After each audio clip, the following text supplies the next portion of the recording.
ஒரு முறை நான் லண்டன்ல ஊழியம் செய்ய அந்த லண்டனுக்கு போன போது விமான நிலையத்தில் என்னை ஒரு சகோதரர் என்னை சந்தித்து என்னை கார்ல ஏற்றிக்கொண்டு போனார்.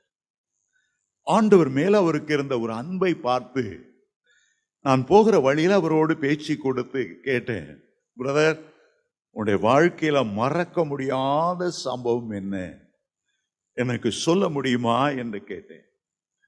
அவர் சொன்னார், நான் சொல்றேன். நான் இலங்கையில் ஒரு பயங்கரமான இயக்கத்தில் ஒரு போராளி, ஒரு யுத்த வீரனாய் நான் இருந்தேன். என் கையில் எப்போதும் AK-47 இருக்கும். எங்க தெருவில் ஒரு வயதான கிறிஸ்தவ அம்மா என்ன பார்க்கும் போதெல்லாம் இந்த AK-47 ஏந்தின உன் கரத்துல வேதாகமம் ஏந்தி இருந்தா எவ்வளவு நல்லா இருக்கும் தம்பி, நீ இயேசுவை ஏற்றுக்கொள்ளணும். ரொம்ப அழகாய் சுவிசேஷம் சொல்லுவாங்க.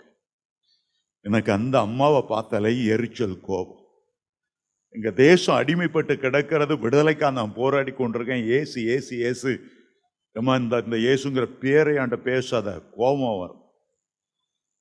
அடுத்த வாரம் அவர் தான் வீட்டு வழியா வந்தாருன்னா அந்த அம்மா வெளியே வந்துடுவாங்க. தம்பி, உன் உள்ளத்துல இயேசுக்கு இடம் கொடு, அவர் தான் உன் உள்ளத்துல சமாதானம், சந்தோஷம். நம்ம அந்த இயேசுவை பத்தி சொல்லாதன்னு எத்தனை நாள் சொல்லியாச்சு. இந்த துப்பாக்கி எடுத்து உன் மண்டையில போடுவேன், அவன் கோபமா போயிடுவான். அடுத்த வாரம் அந்த பக்கமா வருவான். தம்பி, உலகத்துல வந்து எந்த மனுஷனையும் பிரகாசிப்பிற்கு ஒளியா ஆனவர் உன் உள்ளத்தை பிரகாசிக்க செய்வார். அவருக்கு இடம் கொடுக்க. தம்பி, ஒரு நாள் அவனுக்கு பலத்த கோவம் வந்துட்டு ஒடிய பிடிச்சான், கீழே இழுத்து தள்ளுனான், மிதிச்சிருவேன், கொன்னே போட்டுருவேன். அந்த அம்மா இழந்தாங்க. இன்னமும் வந்துட்ட இயேசுவை பத்தி சொல்லலப்பா, ஆனா ஒண்ணு சொல்றேன், எப்பமாவது உன் வாழ்க்கையில பயங்கரமான துயரம், ஒன்னால முடியாத நேரம் வரும்போது இயேசுன்னு கூப்பிட்டு அவர் உனக்கு நன்மை செய்கிறது. நீ அவருடைய பிள்ளையா மாறும், அவருடைய ஊழியக்காரனா மாறும். சரி சரி சரி, நிறுத்துங்க, பல்லவியை இன்னுமா பாடாதுங்க. போயிட்டேன். ஒரு சில நாட்கள்ல ஒரு கேம்ப் அடிச்சுட்டு வரும்போது அவன் பிடிபட்டு விட்டான். கொஞ்சமும் தப்ப முடியாதபடி எல்லாரும் இந்த ராணுவ போர் வீரர்கள் அவனை பிடித்துக் கொண்டார். அங்க ரொம்ப பயங்கரம் என்னன்னா, அப்படி ஒருவன் பிடிச்சான்னா அவனோடு கூட மற்றவங்க எல்லாரும் யார் என்று அறியும்படி சித்திரவதை செய்வதற்கு கொழும்புல 4வது மாடிங்கிற ஒரு இடம் இருக்கிறது. அதுல போறவன் உயிரோட ஒரு நாளும் திரும்ப மாட்டான்.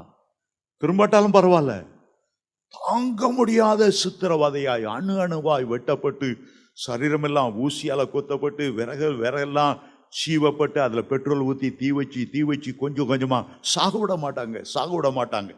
இரவும் பகலும் நிம்மதி இல்லாத, நித்திரை இல்லாத, கலக்கம், பயம், இவ்வளவுதான் சித்திரவதை வார்த்தையால வர்ணிக்க முடியாத ஒரு பாடு. கொன்ற மாட்டாங்களான்னு ஏங்குவாங்க, கொல்ல மாட்டாங்க.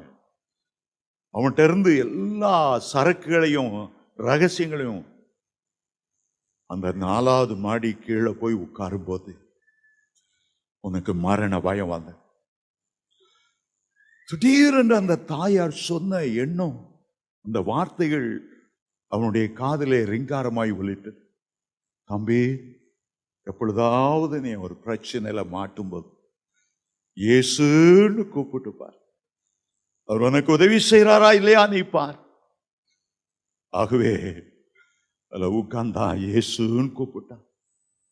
அடுத்த நிமிஷம் அவனுக்கு ஒரு பாவ உணர்வு, எத்தனை பேரை அவன் கொலை செய்த உணர்வு, அந்த இயக்கத்தில் இல்லாத மற்ற இயக்கத்தில் உள்ளவர்களை கொடூரமாய் அடக்கின உணர்வு, தன்னை அறியாமல் நான் பாவி பாவி பாவி, இயேசுவே என்னையும் உடைய பிள்ளையாய் ஏற்றுக்கொள்வீரா, என்னையும் உடைய இரத்தத்தால கழுவி ஒரு புதிய மனுஷனாய் மாற்றுவீரா, கதறிக்கொண்டே இருந்தார். எனக்கு ரொம்ப பயமா இருக்கிறது, என் உள்ளம் கலங்குகிறது, நீர் என் உள்ளத்துல வரும் என்று கூப்பிட்டார். அழுது கொண்டிருக்கிற நேரத்தில் ஒரு இன்ஸ்பெக்டர் போலீஸ் ட்ரெஸ்ஸோடு ஒருவர் வந்தார். ரொம்ப கர்ஷனையோடு அன்போடு அவனை நோக்கி பார்த்தார். ஆனால் அப்படி பார்ப்பதற்கு சந்தர்ப்பமே இல்லை. ஏனென்றால் இவன் எதிராளிகளின் கையில பிடிப்பட்டு இருக்கிறான். அவர்களுக்கு தெரியும் இவன் பயங்கரமான ஒரு தீவிரவாதி என்று. ஆனால் வருகிறவர் ஒரு அன்போடு வருகிறார். சிங்களம் பாதி தமிழ் பாதி பேசுகிறார். தம்பி, நீ ஏன் இங்கே இருக்கிறாய்?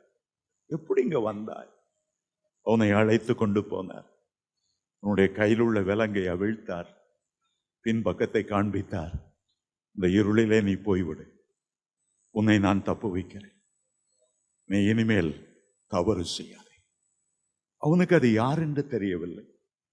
தன்னுடைய சங்கிலிகளை அவிழ்த்தவர் யார் என்று தெரியவில்லை. அந்த வாலிபன் சொன்னார், அன்றைக்கு இயேசு என்னுடைய உள்ளத்திலே ஒரு தகப்பனை போல வந்தார். மனதுருக்கமுள்ளவராய் வந்து என் சங்கிலிகளை அவிழ்த்தவர். பாவ சங்கிலிகளை, அக்கிரமத்தின் சங்கிலிகளை, அநீதியின் சங்கிலிகளை அவிழ்த்தார். நான் லண்டனுக்கு ஓடி வந்து விட்டேன். அதற்கு பிறகு இங்கே அவருக்கு ஊழியம் செய்கிறேன். ஒரு பெரிய சபையிலே என்னை மூப்பராக வைத்திருக்கிறார். அவர் என்னை அபிஷேகம் பண்ணுவதற்கு நிலை என்ன மேன்மை ஒன்றும் இல்லை. அவருடைய வல்லமை என்னை நிரப்பி இருக்கிறது. தேவ பிள்ளைகளை, சட்டம் சமுதாயம் திருத்த முடியாதவர்கள், கொடிய கள்ளர்கள், கொடிய விபச்சாரிகள், போலீசார் மாற்ற முடியாது, ஆர்மி மாற்ற முடியாது. ஆனால் அன்பின் சொருவியான இயேசு மாற்றுகிறார். உலகத்தில் வந்து எந்த மனுஷனையும் பிரகாசிப்பிக்கிற ஒளியே அந்த மெய்யான ஒளி. உங்களுடைய குடும்பத்தில் உள்ள ஒவ்வொருவரையும் மாற்றவர் வல்லமை உள்ளவர். குடிகார கணவனை திருத்த வல்லமை உள்ளவர். சொல் கேட்காத பிள்ளைகளை திருத்த வல்லமை உள்ளவர். அவர் இன்றைக்கும் அற்புதங்களை செய்கிறவர். இன்றைக்கும் அற்புதங்களை செய்கிறவர். அவருடைய நாமத்தின் மேல் விசுவாசம் உள்ளவர்களாய் அவர்களை ஏற்றுக்கொண்டவர்கள் எத்தனை பேர்களோ அத்தனை பேர்களும் அவருடைய பிள்ளைகள் ஆகும்படி அதிகாரம் கொடுக்கிறார்.